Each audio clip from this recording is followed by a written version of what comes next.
Run, oh. Crazy things are happening. Crazy things are happening. Problem. Another problem. My name is Asitonka Arewa and channel is called Asi Darling because I'm such a darling. Hi guys and welcome back to my YouTube channel. It's your girl Asi Darling. Thank you guys so much for clicking once again. If you're new to this channel, please consider subscribing. And to all my OGs, you know what to do. Comment down below. Let me know. Gang. Alright, so on today's video, I have to start with a disclaimer. I do not understand the full extent to the Arewa culture. Opinions said here are mine. Every other concept is allegedly. Please. Because I understand that they have their own Sharia court, Hisba, police, and all of that. So first, I have to say this. We have to delve into the concept of Arewa weddings, the elite society, and how things are moving there. For most Northerners, for most of the people in Nigeria that are not Northerners, there's always a gray area. We do not know the ones that are generally Muslims, Hausa people, Fulani. In fact, they just box everybody as one. And for that, personally, I apologize because I also do not know much of the culture.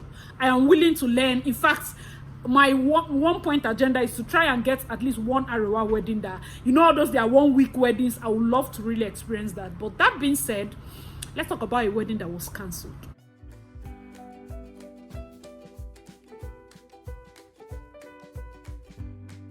Hey, what was the reason?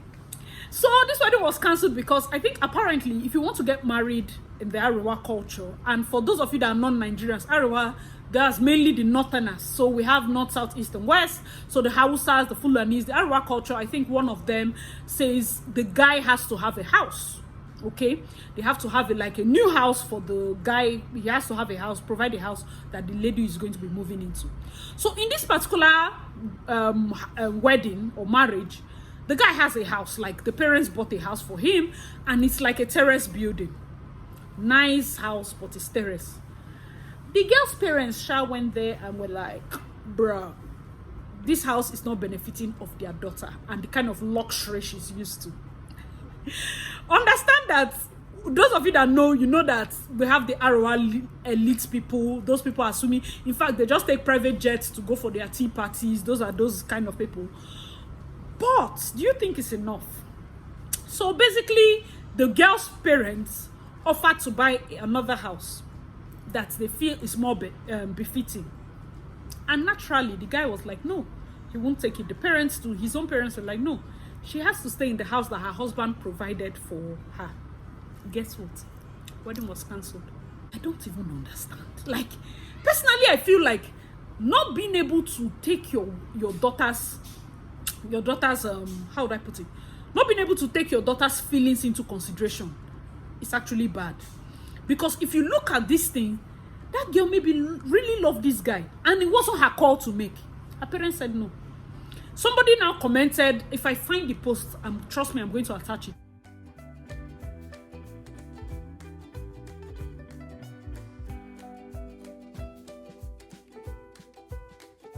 She was like, this happens a lot in the Arewa culture. Parents that they themselves, their parents were cattle rearers. They themselves, they came from humble background. They themselves, they didn't really taste luxury. But the moment they enter that luxury, they act as if they are from generational wealth. They act like they use their children as chess pieces. You need to marry into names, and it's very popular. Remove that Nollywood. It's only, in fact, in the entire Nigeria, it's mainly only the South that you can just marry anybody. Yoruba people, they have a way of marrying within themselves, within their ranks. Igbo people, yes, they have a way of marrying.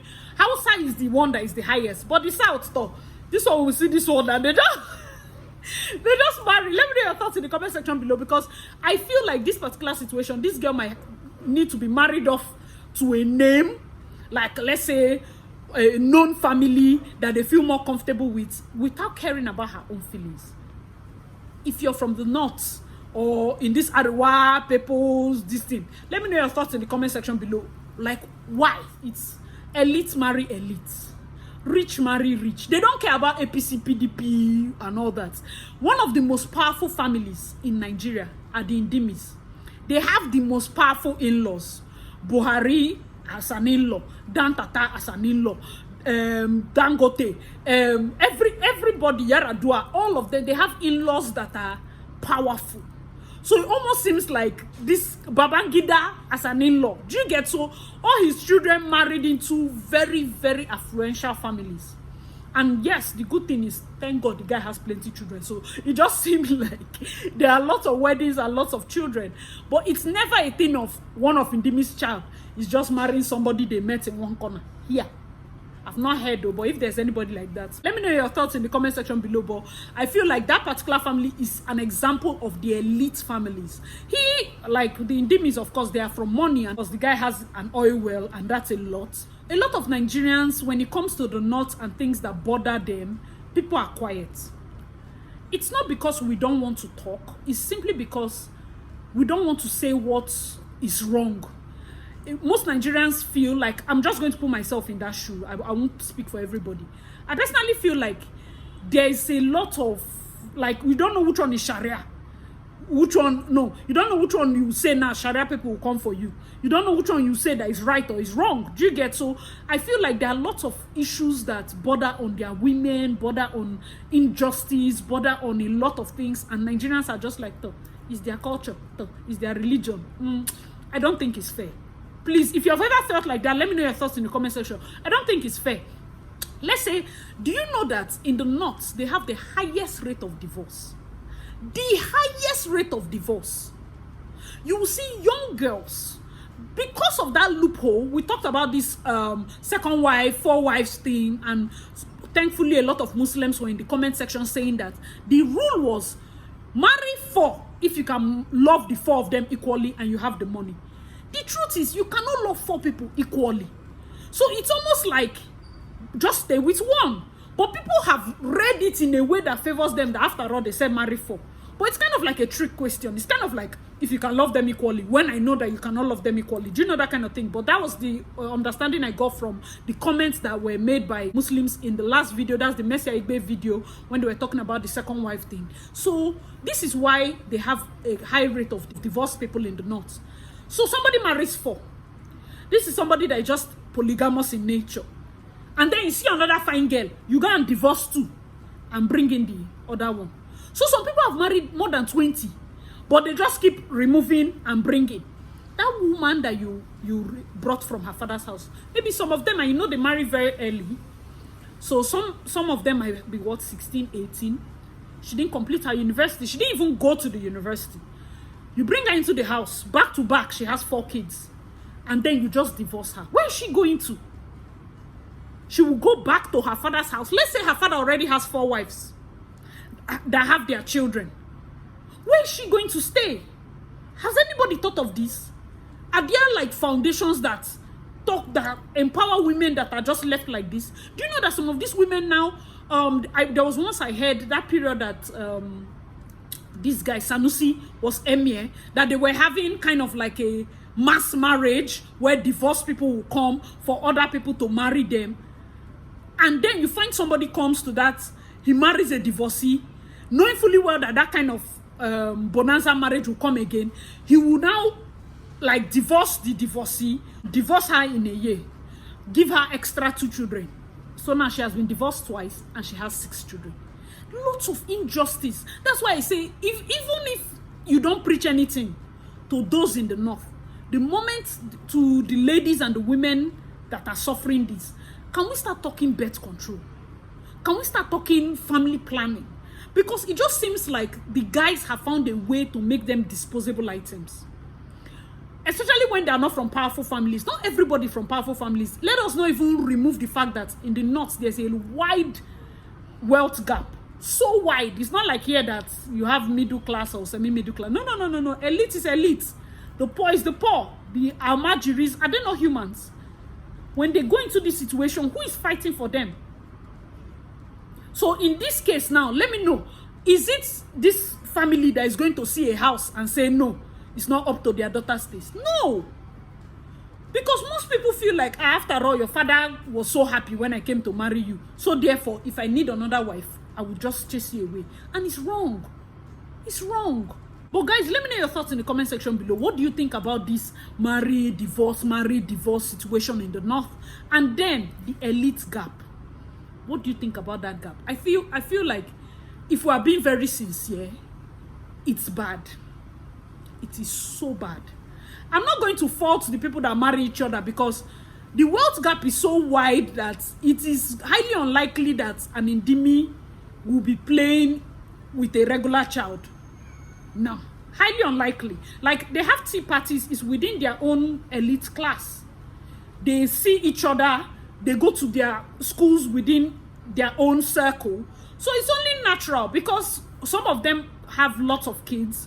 It's always natural for you to see the next family, the Yaradua, or the next family, and it's a family that you can marry from. So it's natural. It's not like it's their fault. I'm only saying that in a situation whereby somebody is not in that wealth gap and they get to face this kind of situation of injustice, marry and divorce, those people are, in fact, because they are in that family, how will you see a daughter from that wealth family and you want to treat her anyhow? No. It's highly unlikely. Let's go back to the first video I had posted of the groom that was dancing so happy. That particular video gave me so much joy. I think mainly because I want to see a side of them. Like, I like to see that side of them. The fact that just makes them look like one of us. You get, I feel like we don't really understand their culture so much. So when I'm seeing an Arewa groom dancing, like, I'm like, wow, that's cool, that's nice. You get it, it's cool. But then the bride is just like, what's going on here? I feel like, see, first of all, you people that are saying that she's embarrassing him by not dancing, you people want her to go and dance Galala so that his bad police will catch her, Abi. You people want her to go and dance the one that the in-laws will be like, this one, her eye. I feel personally, some of them actually like shy people, so you won't blame her. She might be shy. She might, some people were like she's angry. I don't think she was angry. I just feel like she didn't know what to do. Not everybody can even dance, so to speak. But I felt like, and also in my own head, I was like, oh, maybe she should have held his hand and just playfully, you know. But if you watch some proper, like, luxury Arewa weddings, you find them standing so apart that they can't even hold hands. So it will now take me to this particular video I'll play. Like, I just loved them. I just love this couple. Watch this. Because I pray to Allah for someone. I pray to Allah for happiness. I pray to Allah for peace of mind. And then this one came. Yeah, I'm grateful. Not this one, and now, after I finish saying that, Amanda, how would I say this one? You should put that. Last, we're here. Anyways. Was it love? That he's never felt that way before? Hey. That it's new? That he's never... Is that not what you said? So you lied to me, man. Should I just them? Able to say, this guy now came, you know. See, most times, I have to confess, I feel like most of the weddings look forced, look too arranged. Yes, you can have an arranged marriage, but have an arranged marriage where the both of you have connected. You get that kind of thing. So I really love when they can be playful. It gives me this relaxed feeling that, oh, I can see there's love here. There's no oppression, so to speak. I know that you can come from a big family, but if it seems like they're oppressing you, like the lady from our first example where they had to deny her from going to marry her husband or the guy that she liked simply because the house is not befitting. If she was going to marry somebody else and she's frowning, do you get? It looks like she missed out on her love. She missed out on the love of her life. Do you get? So it now becomes something like, is there a way out? For those of you that understand the culture, let us know your thoughts in the comment section below. And do you think the house matter is enough? Because we're like, is it not the house your husband rents that you go and stay in? Which one is befitting and be not befitting? Yes, there are points where families feel like, oh, this thing might not be big enough for my daughter, but is it not even better for you to, like, promote the son or give him business opportunities so he in turn makes the decision to buy a bigger house on his own than just buying the house for the daughter? Do you get that kind of thing? Let me know your thoughts in the comment section below. And as usual, I rate your girl.